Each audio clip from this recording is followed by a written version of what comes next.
Chapter 3. Guess Who's Coming to Dinner? I've known this day was approaching for weeks. I still can't believe I'm really doing this, Rarity said to Twilight between sips of coffee with cream. You deserve it. It's such an honor to have the opportunity to actually participate in the Alicorn's cup, Twilight replied, at the same time using her magic to pour herself another cup of tea. The sun was only beginning to cast its rays over the green hills around Ponyville, and the two friends were the first customers of the day in the only cafe in town. Despite the early hour, Rarity was already wearing a dark purple dress made of overlapping layers of rich fabric, and she had perched a small but elaborate feathered fascinator atop her head. A neat but not insubstantial stack of luggage was arranged next to the cafe table. Participate is far too strong a word, Rarity replied. I'm the 5th on the team. According to Fancy Pants, that means my only responsibility is to move from one side of the airship to the other when asked, in order to lean the ship and turn faster around the marker buoys. A lot of the ships are sponsored by big companies, and so a corporate executive is usually the 5th crew pony. Because Fancy Pants is actually commanding his own airship, though, he invited me to be his team's extra.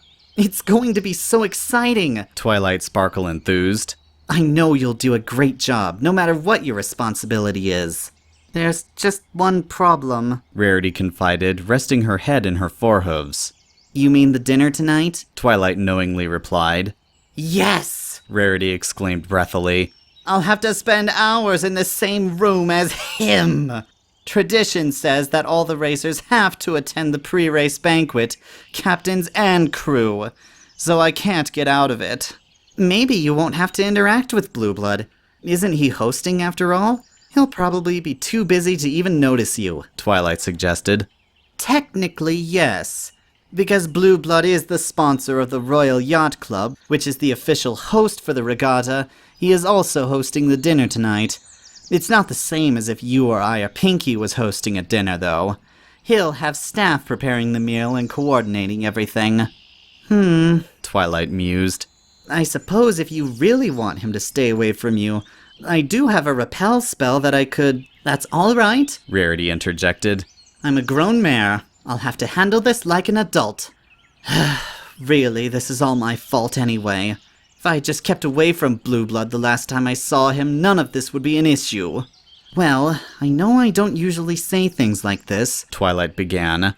But maybe some things happen for a reason. It's like when we 5 all saw Rainbow Dash's Sonic Rainboom and then got our cutie marks. Or like Pinkie Pie's crazy premonitions. Even I have to admit that sometimes the world works in mysterious ways that I can't understand. If you hadn't, jumped on Prince Blueblood 2 months ago, then you probably wouldn't be racing in the Alicorn's Cup today. And who knows what other amazing opportunities you might get from being in the race. Rarity looked appreciatively at her friend and placed a grateful hoof over Twilight's. You really are the best friend a girl could ask for, Twilight. You always know just what to say. Thanks, Twilight replied with a bashful smile. Now go on. You've got to catch the morning train to Canterlot. Right. After the leisurely breakfast, Rarity was left with only minutes before the train was due in Ponyville. She finished her last sip of coffee and pushed back from the table, then levitated all of her belongings in a cloud of luggage that hovered beside her. She waved goodbye to Twilight and began trotting towards the train station. Good luck, Twilight called from behind. We'll all be looking up to see you tomorrow. Rarity had little time to spare and increased her pace to an easy canter as she made her way to the station. Twilight's words were reassuring, but she could not shake the little flutter in her belly that accompanied any thoughts of the race or tonight's banquet. She had come to terms with the fact that she had unresolved issues with Prince Blueblood. Realistically, though, they would never be resolved. She absolutely hated the stallion, yet she had been compelled to kiss him. He was rich and handsome, but Equestria was full of rich, handsome stallions. Maybe this twisted fascination had something to do with her special talent that she had discovered when she earned her cutie mark. Her greatest ability was to find the beautiful in the mundane. She knew which seemingly ordinary rocks hid beautiful gems inside and how to turn drab fabrics into beautiful clothes. Then again, who was she kidding? Blueblood's dull exterior hid no gem inside. He was hollow from his coat all the way down to his core. All she had to do was get through this evening and this race, and then she would be free of him. Hey there, fancy lady, A familiar voice called down from above. Rainbow Dash lightly touched down on the path beside Rarity and matched her pace. Since you're going to be in a race, and since that is my specialty, I thought I'd stop by and offer a few pointers before you go. Thank you, but I'm really just going to be standing there trying not to look foolish, Rarity said. Pointer number 1. Focus on your breathing. The air is thinner up there at high altitudes, so be careful not to hyperventilate. Thanks, but I'm not going to be exerting myself, Rarity replied. Pointer number 2. Don't pitch up your wings at low speeds, or you might stall. This is an airship race, Rarity protested. There are no wings. Pointer number 3. Keep your eyes on the prize. I'm not sure you're clear with respect to my responsibilities in the race, said Rarity, rolling her eyes. But I'll try to remember these. One more thing, Rainbow Dash said, anxiously shifting her gaze back and forth. If you run into my cousin, don't listen to anything she says about me. With that, Rainbow Dash rocketed skyward and was gone. Before Rarity had time to ponder the Pegasus's advice further, she had arrived at the train station, and no sooner had she checked the arrival and departure listings than the Canterlot Express chugged into the station, belching smoke and steam. Rarity hurriedly bought her ticket and was surprised when the agent informed her that the train was nearly full. Of course, she realized there would be many ponies from all over Equestria on their way to Canterlot to watch the start and end of the race. She turned her luggage over to the porter and climbed onto the train as soon as boarding was announced. Though it meant parting with quite a few extra bits, she had paid for a private booth in the first-class coach car. She wanted to be alone with her thoughts for the duration of the trip out into the country and up the mountain to Canterlot. Rarity watched through her window as the train rumbled out of the station, but then pulled down the shade and lay down on the plush bench in her booth. It had been an uneventful couple of months since her debut into high society. In the end, her fabricated identity had fallen apart, and Fancy Pants and the others had learned that she was just a simple dressmaker from Ponyville. Contrary to expectations, though, Rarity hadn't been expelled from their circle outright. Instead, she had enjoyed a measure of acceptance from Fancy Pants and his coterie. She still maintained friendly correspondence with a few of the ponies she had met, and she indulged herself to think that she had forged the beginnings of an actual friendship with Fancy Pants. Despite that, she didn't really believe that the important ponies in the capital had much time to spare thinking about her all the way out in the countryside. It had therefore been something of a surprise when invitations began to arrive pertaining to the regatta that, by now, every pony in Equestria was talking about. Blueblood's invitation had come first, offering her a box seat to watch me embarrass you, Fancy Pants, and any pony else who dares disrespect my royal birthright by winning the Alicorn's Cup in record time. Even though Rarity had given her oral promise to attend the race, she decided to decline in order to avoid another encounter with Blueblood. Then, just as she was about to deliver her response to the postmare, Fancy Pants' letter had been delivered. The stallion had eloquently explained what an absolute delight it would be to be graced with Rarity's presence, and implored that no pony else would do as his team's esteemed guest and honored fifth crew pony. This second invitation was impossible to turn down. Not only would she get to spend more time with Fancy Pants, she would be an actual part of the year's biggest spectacle in the entire nation. More than just the opportunity to mix and mingle with Canterlot's high society, this event would bring together the fanciest members of all the world's nations. Why there would be ponies and zebras and griffins and Celestia knew what else. All of them would be very important, and Rarity would be one of them, just like she had always dreamed. Imagining herself as Celestia's noble envoy, attired in the finest and rarest fabrics and gems of Equestria, and traveling to pony cities and foreign courts far and wide in the vital service of diplomacy and good taste, Rarity eventually drifted off to sleep. She didn't awaken until the locomotive's whistle signaled that they were pulling into Canterlot Central Station. After startling awake, Rarity magically retrieved her compact from her tote and gave herself a quick inspection. There was scarcely a hair out of place, and she had arranged herself carefully enough to avoid rumpling her dress. Not a single feather of her ornate fascinator was bent or broken. Her makeup was perfect. She was ready for the capital. Rarity entered the line of travelers exiting the railcar and lightly stepped off and onto the wide platform. Porters were already unloading suitcases and bags onto waiting trolleys, and she was able to easily locate and collect all of her belongings. She looked upward to find the time. Rising over the grand train station was a slender clock tower constructed of white marble and gold, as was the fashion for significant buildings in Canterlot. The tower displayed 3 enormous clock faces in a vertical row. The central face displayed the time in hours, minutes, and seconds. The uppermost clock indicated the month, day, and the current phase of the moon. Finally, the lowest clock was connected to a variety of meteorological instruments and had one long needle that pointed to different paintings representing the expected weather. Rarity did not know, nor did she particularly care, how the clock operated. All that currently mattered was that it reported the time accurately. She was relieved to see that the train had arrived on schedule. Rarity followed the influx of ponies crowding through the entrance to the station itself, taking care to maintain her magic so as not to lose any of her luggage. There were so many unicorns at the station that the air was thick with floating bags, boxes, and briefcases, and Rarity had to keep her wits about her just to avoid being walloped. Within the cavernous interior of the station, long lines of ponies queued up to purchase tickets, and hundreds of others were walking, trotting, or galloping every which way, depending on the urgency of their need to catch a train. Rarity had never seen the station so busy, and she knew it must have to do with the approach of the Alicorn's Cup.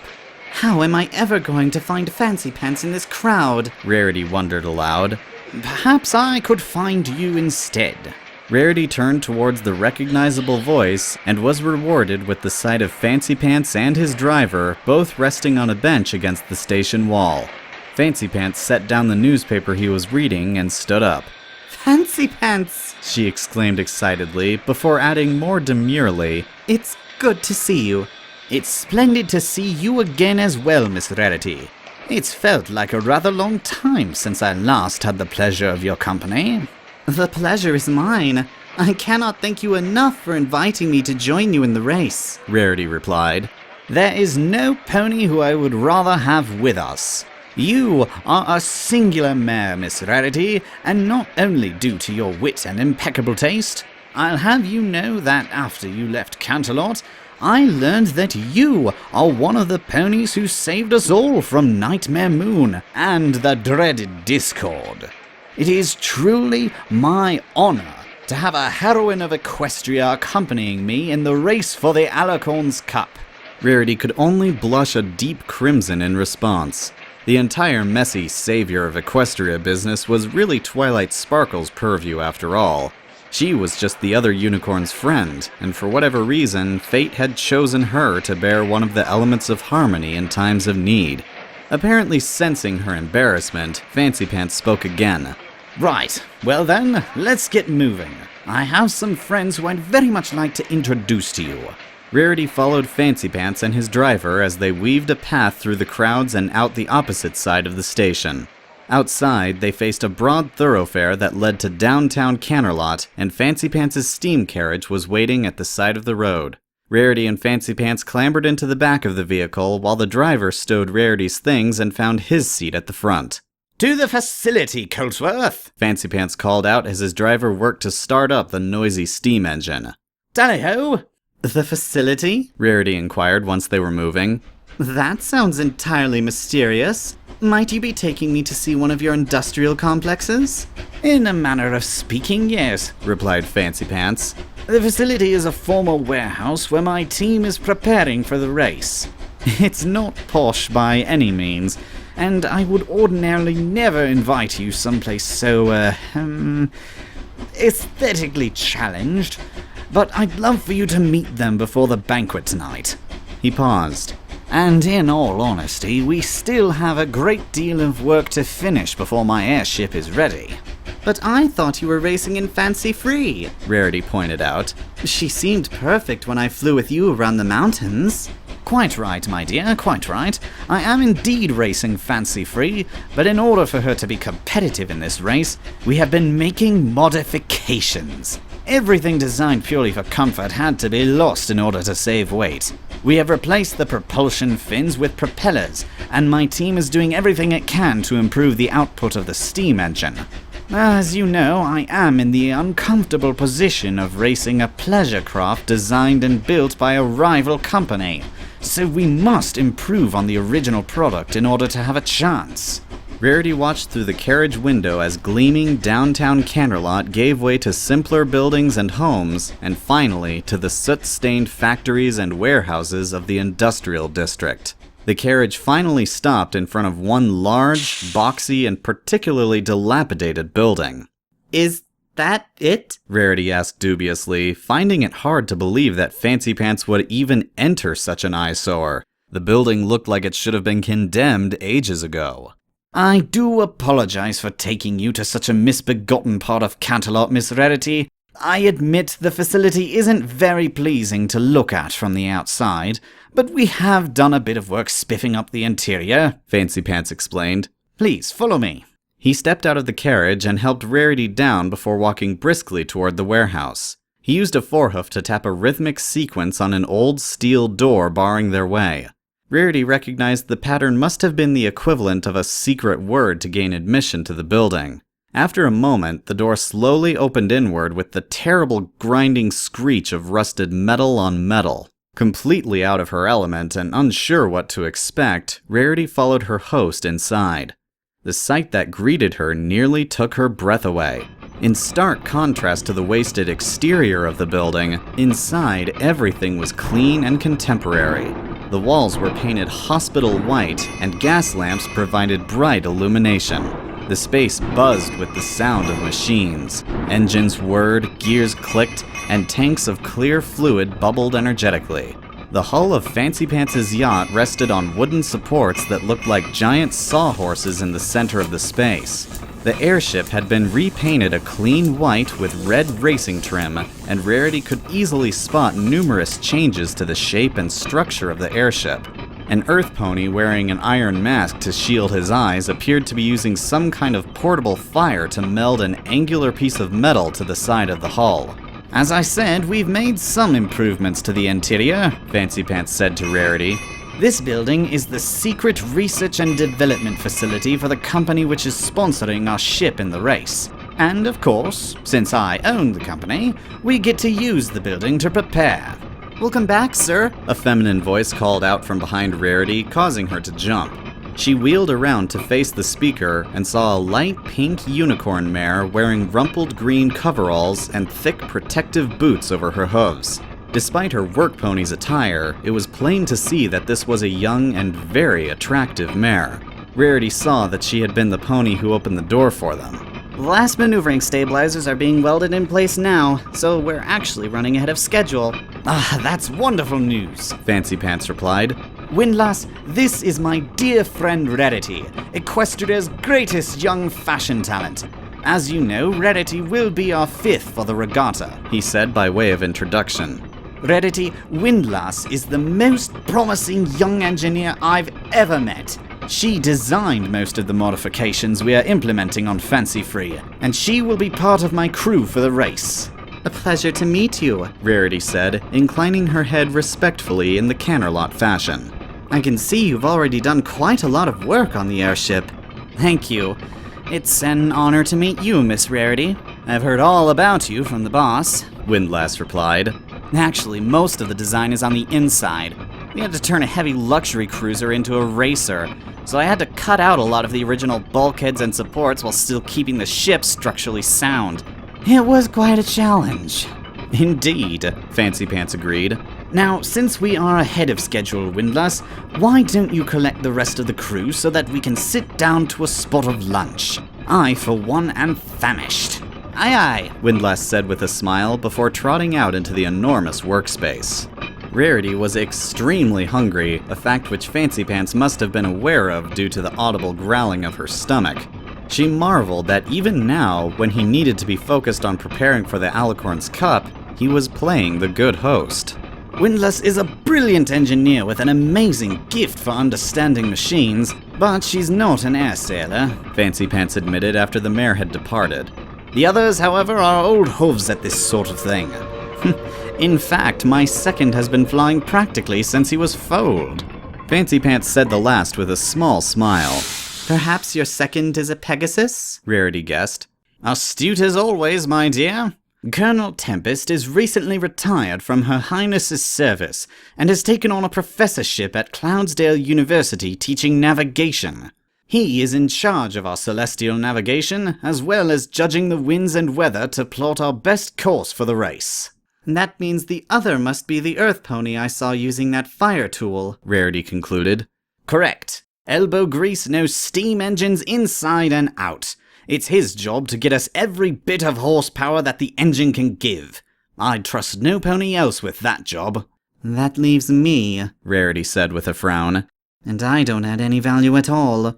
Are you certain you wouldn't be better off with just the 4 of you? Nonsense. The 5th crew pony is perhaps the most important position of all.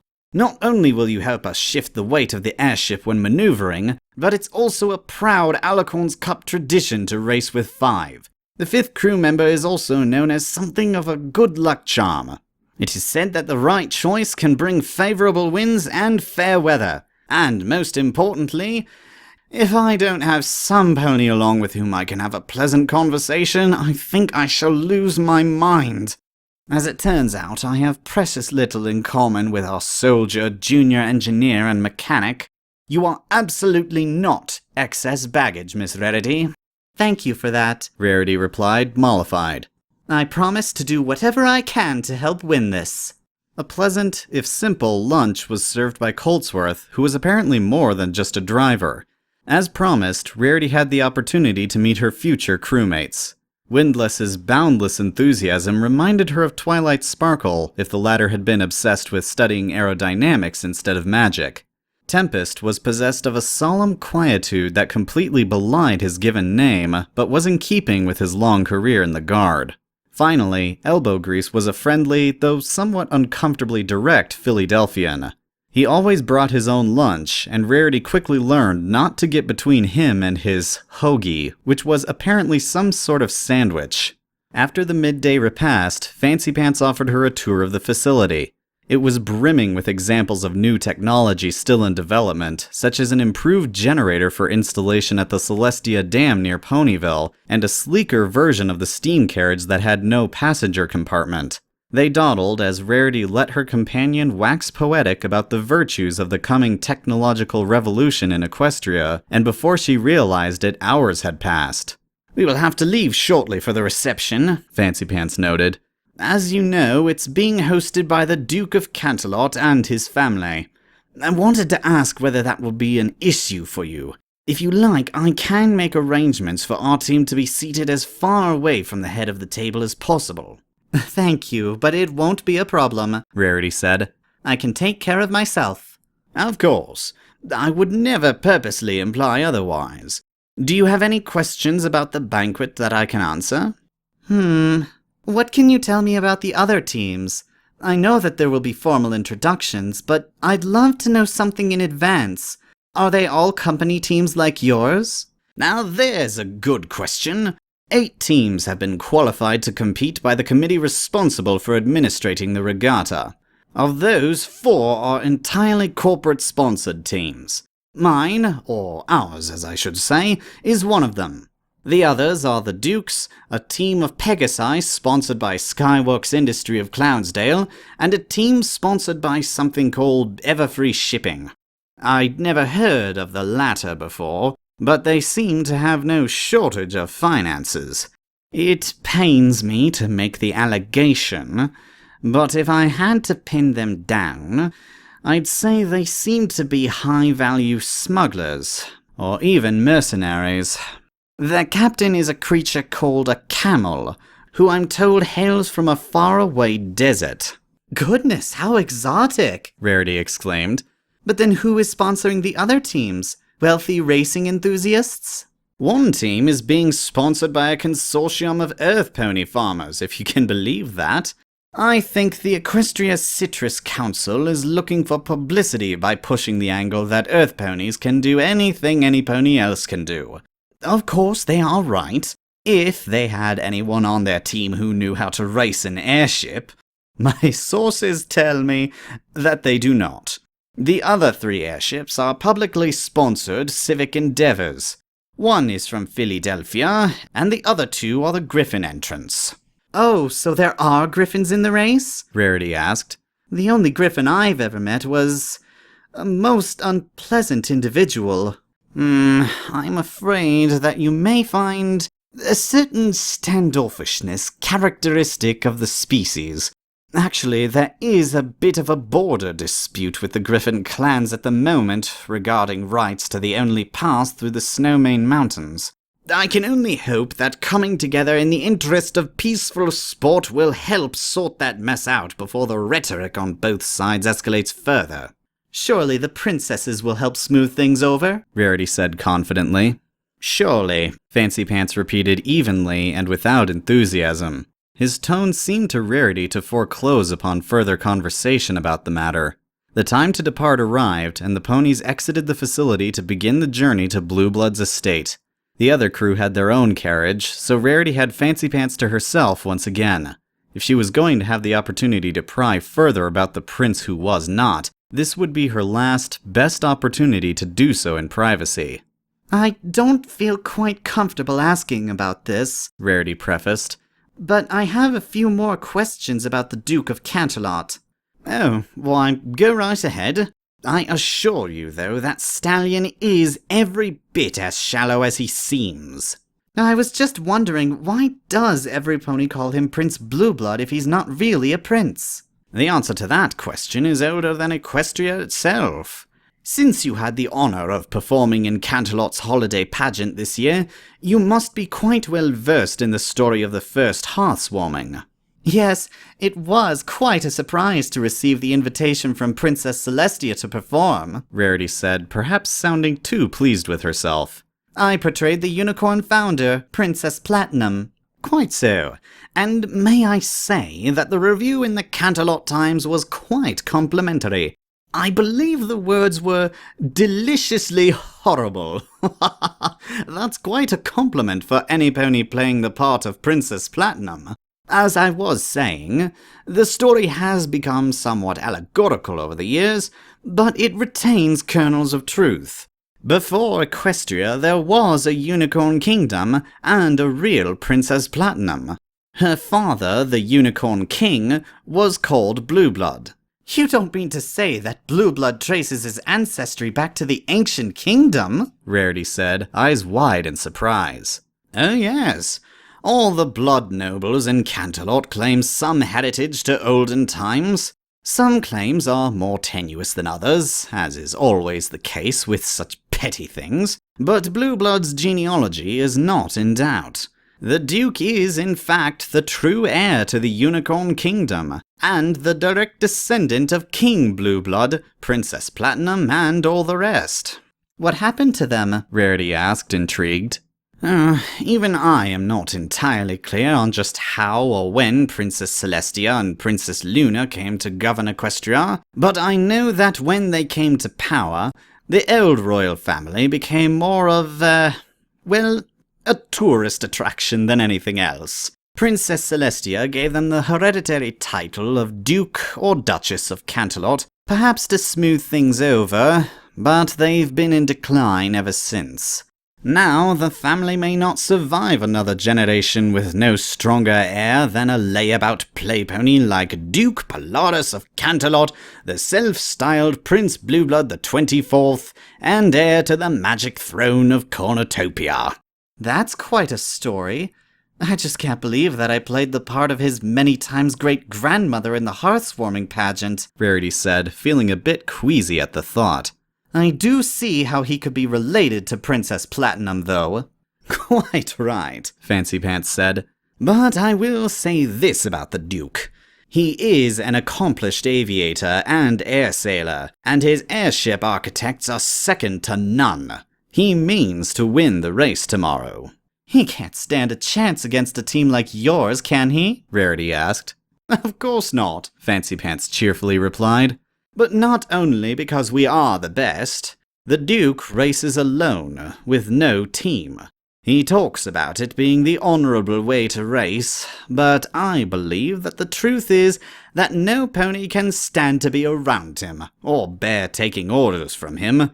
By himself, it's going to be nearly impossible to even steer at racing speeds, let alone win." "That's almost sad," Rarity said, but received no reply. They rode in silence for some time. Eventually, the carriage left the buildings of Canterlot behind, and instead was surrounded by tall fir trees and tiny, glittering alpine lakes nestled among the peaks outside of the city proper. Without warning, the vehicle made a sharp turn and abruptly stopped. Rarity looked out her window and gaped at the sight of what appeared to be an ancient stone castle, complete with moat, drawbridge, portcullis, and crenellations, standing alone in the forest like something out of a fairy tale. "He lives there?" she asked incredulously. "Oh yes," Fancy Pants replied. "Since before Canterlot as we know it today was founded, the old royal family has lived in that castle, watching it crumble around them." Rarity and Fancy Pants exited the carriage, and Rarity gave the castle closer scrutiny as she waited for the rest of the airship crew to arrive. The flag of Equestria flew from the highest rampart, but next to it, and only slightly lower, fluttered the unicorn head on a purple field of diamonds that represented the ancient kingdom. The past was gone, but had not been entirely forgotten by this family, it seemed. The next instant found Rarity instinctively ducking as a large number of wide-winged shadows flashed past, appearing for all the world like those of enormous predatory birds. Not birds, she realized, glancing skyward. Griffons. 10 of the hybrid creatures were streaking across the sky in a wedge formation, all clad in shining mail and brightly colored military regalia. The leader emitted a piercing screech from his eagle beak, and the griffins turned as one toward the land below, their tufted lion tails fluttering behind them. They alighted next to Rarity and Fancy Pants, and maintaining martial precision, turned to face them. The lead griffin was a burly male wearing a bronze helmet with a crest of blood-red feathers. The upper and lower portions of his beak didn't quite line up correctly, as if he had suffered a major injury there, and Rarity could see that one of the talons on his clawed front legs was missing. This griffin was an old warrior. The others, male and female, stood straight and tall like the soldiers they obviously were. One of the griffins standing just behind the leader, a sinewy, grizzled veteran in black mail, seemed to be appraising Rarity almost hungrily. She shuddered involuntarily. "Esteemed Fancy Pants," the lead griffin croaked. His speaking voice brought to Rarity's mind the image of a dying crow. "Chancellor Nine Talons," Fancy Pants acknowledged, lowering his head respectfully. "We look forward to our imminent victory over the ponies," Nine Talons said in a low voice. "In the race, you mean?" Fancy Pants replied. Rarity saw the two eyeing each other warily. "Of course," the griffin exclaimed, punctuating the statement with a ragged cough and an unnatural movement of his twisted beak. Rarity realized that the scarred old griffin had just laughed and smiled. For her part, she remembered what Fancy Pants had said about the land dispute with the Griffin clans, and wasn't sure that Nine Talons had been referring to the race at all. The second carriage containing the rest of Fancy Pants' team then pulled up, and Tempest, Windlass, and Elbow Grease emerged, all wearing formal attire. Tempest immediately began glowering at the assembled squadron of griffins, and the other two looked noticeably uncomfortable standing before the mainly predatory creatures. Rarity wondered whether they had ever met a griffin before this moment. The developing staring contest was interrupted as more carriages drove into the castle courtyard, all of these pulled by teams of earth ponies. The first colorful coach was spherical and painted bright orange, and from it stepped 5 dainty mares, each wearing an ornate gown in a different pastel citrus color. That had to be the team from the Equestria Citrus Council, Rarity realized. The next carriage also deposited Earth ponies, but this time the arrival were 5 strapping young stallions dressed in dapper blue dinner jackets with gold trim. Rarity recognized the colors of Philadelphia and knew this must be the city's sponsored team. The third carriage to pull up was painted black, and to Rarity's surprise was pulled by a team of zebras. The cast of characters who emerged from it were no less surprising. First came a male zebra, followed by a muscular earth pony stallion with a dark brown coat. Next came a female zebra with a smaller equine trailing behind her. The smaller one was striped like a zebra in the front, but had a solid coat like a pony from his chest to his hindquarters. Finally, a creature emerged unlike anything Rarity had ever seen before. It was tall and gangly, with a flabby sheep-like face and a great hump upon its matted, golden-haired back. The strange creature wore a patch over one eye and wore a long cream-colored scarf around its neck. Are those the smugglers Fancy Pants described? What did he call their captain?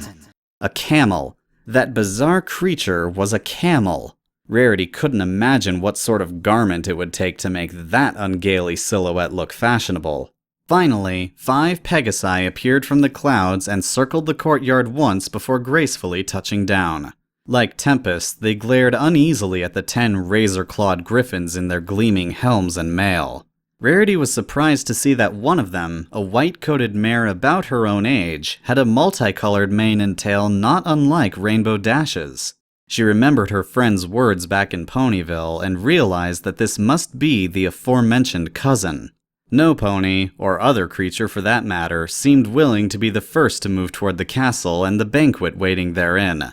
Instead, the crowd milled uncertainly about the courtyard, the teams whispering among themselves.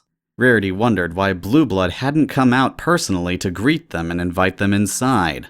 The situation was beginning to move past slightly awkward and edge toward uncomfortable when a sleek, open-topped phaeton thundered up the path and into the courtyard. The stallions pulling it had clearly galloped some distance at top speed, and they wasted no time in unhitching themselves and collapsing to the ground to catch their breath. The phaeton's lone occupant, wearing a vest, bow tie, and a single red rose pinned to his lapel, hopped lightly to the ground. His eyes were bloodshot and his hair slightly mussed, as if he hadn't slept, but other than that, he was his unmistakable self. Welcome all 3 creatures to my royal abode, Blueblood shouted, his voice sounding to Rarity a bit weary. I believe dinner is being served in the East Wing. Please follow me. He trotted past the crowd and through the heavy wooden front door of the castle, as if nothing could be more natural in the world than for the host to show up late to his own important banquet. The crowd stood stock still for a moment, processing Blueblood's unexpected appearance, before rushing toward the castle door en masse. Rarity and Fancy Pants were closest to the entrance and moved swiftly to avoid the crush. "This promises to be a very interesting meal," Fancy Pants said to Rarity as they entered the castle. "Very interesting indeed."